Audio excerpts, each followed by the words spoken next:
इसी साल 10 जनवरी को पुलिस को धार मध्य प्रदेश के धर्मपुरी इलाके में एक युवक की लाश मिली थी, जिसका प्राइवेट पार्ट काटा गया था और चेहरा जानवरों ने बुरी तरह से नोच लिया था, जिससे कि चेहरा पहचान में ना आ सके।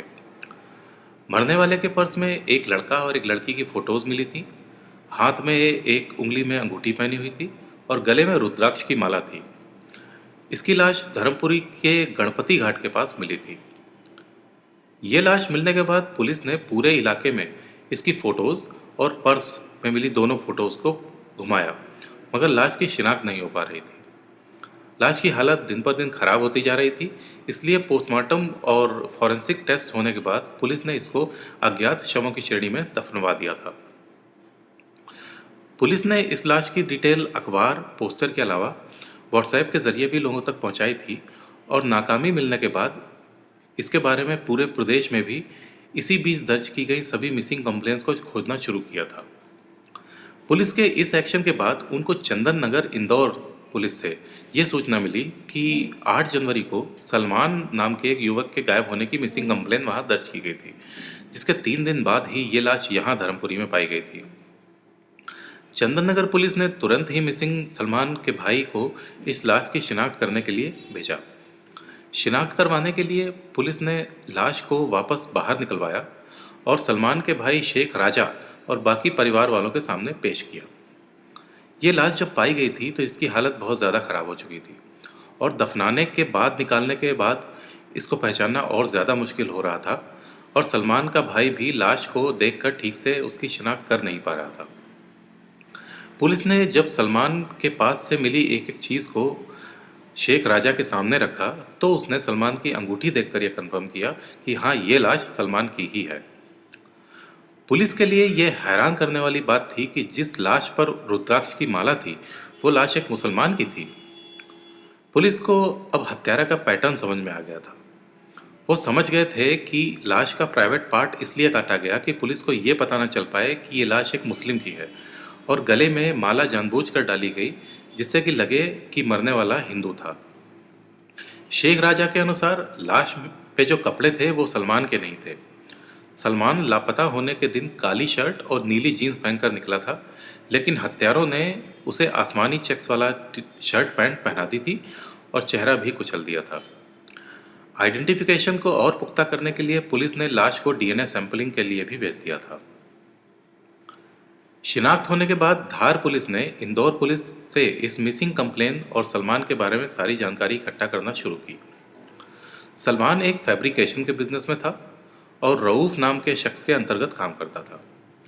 रऊफ पिछली विधानसभा इलेक्शन में निर्दलीय चुनाव लड़ चुका है और इसका फैब्रिकेशन या पुताई का एक बड़ा कारोबार है, जिसमें सलमान के अलावा बहुत से अन्य लोग काम करते हैं।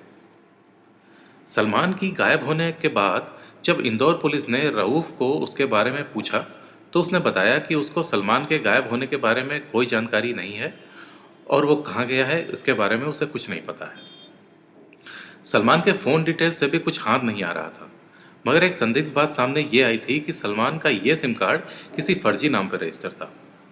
मिसिंग के बाद पुलिस ने इस बात को ज़्यादा टटोला नहीं था, मगर अब लाश की शिनाख्त होने के बाद जब छानबीन की गई तो पता चला कि ये मोबाइल नंबर सलमान कुछ पिछले 2 महीने से इस्तेमाल कर रहा था और इसके पहले उसका कोई और फ़ोन नंबर था।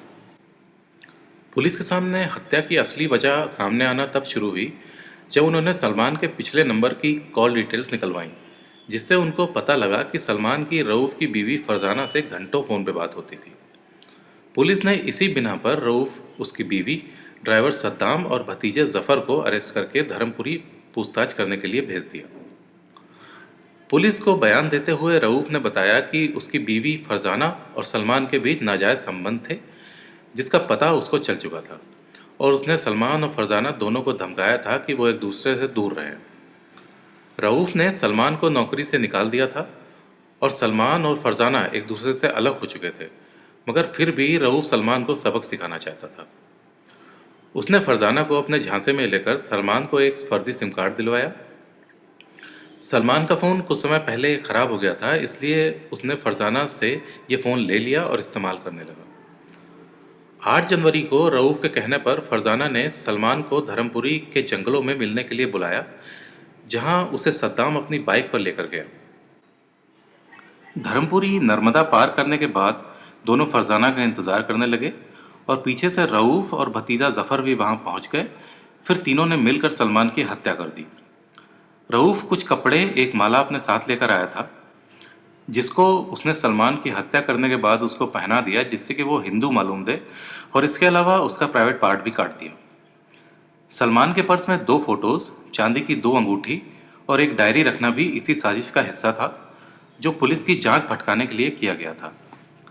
सलमान को मारने के बाद उन्होंने बड़ी गलती ये कर दी कि वो सलमान की अंगूठी उतारना भूल गए, और यही अंगूठी उसकी शिनाख्त में सबसे मजबूत सुराग निकली, जिसको देखकर उसके भाई शेख राजा ने उसकी शिनाख्त की। फरजाना ने बताया कि सलमान से उसका कोई संबंध नहीं था, मगर वो उसको ब्लैकमेल करता था। वो फरजाना से 20,000 रुपये भी हट चुका था। रऊफ का कहना था कि इन दोनों के रिश्ते के बारे में पता चलने के बाद वो इन दोनों को मार डालना चाहता था, मगर उसने फरजाना को अपने बच्चों का लिहाज करते हुए नहीं मारा। पुलिस ने बताया कि रऊफ बहुत लंबे से इस हत्या की प्लानिंग कर रहा था। वो टीवी पर आने वाले क्राइम शोज का शौकीन था, और इसी शौक के चलते वो इस मर्डर को परफेक्ट मर्डर बनाना चाहता था, और इसके लिए उसने फरजाना के माध्यम से सलमान को नया सिम कार्ड दिलाया। महीनों बाद उसका कत्ल करके उसका धर्म ना पता चले, इसलिए उसका प्राइवेट पार्ट काटा, गले में माला पहना दी, और इसके अलावा पर्स में 2 फर्जी फोटोज, अंगूठियां रख दी। पुलिस को सलमान के पास से एक चाबी भी मिली थी, और हो सकता है वो भी इसी साजिश का कोई हिस्सा रही हो।